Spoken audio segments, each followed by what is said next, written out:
ঐক্যমত্য কমিশন এবং সরকার একই অঙ্গ হিসেবে প্রতীয়মান হয়। উক্ত পত্রে জুলাই সনদ 2025-এ সংবিধান সংস্কার সংক্রান্ত বিষয়গুলোকে দুইটি বিকল্প পদ্ধতিতে বাস্তবায়নের এবং আইনগত ভিত্তি প্রদানের জন্য সরকারের কাছে পেশ করা হয়েছে।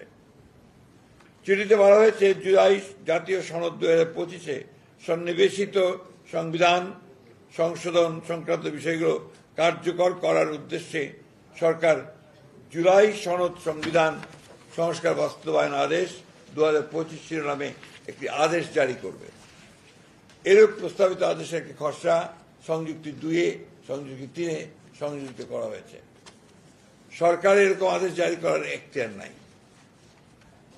সংবিধানের 152 নম্বর অনুচ্ছেদের সংজ্ঞা অনুসারে আদেশ আইনের মর্যাদা প্রাপ্ত, অতএব সেটি জারি করার এখতিয়ার রাষ্ট্রপতির।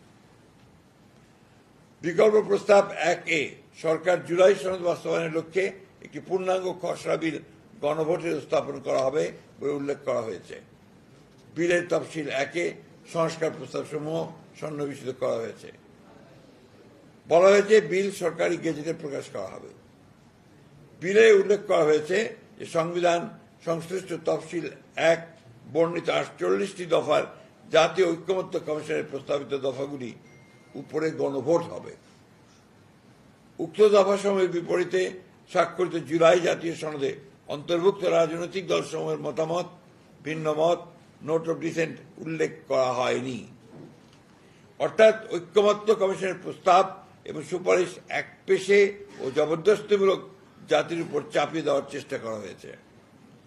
তাহলে এটাই প্রতীয়মান হয় যে দীর্ঘ 1 বছর ব্যাপী সংস্কার কমিশন ও জাতীয় ঐক্যমত্য কমিশনের সাথে রাজনৈতিক দলসমূহের দীর্ঘ ধারাবাহিক আলোচনা ছিল অর্থহীন, অর্থ ও সময়ের অপচয়, প্রহসনমূলক এবং জাতির সঙ্গে প্রতারণা।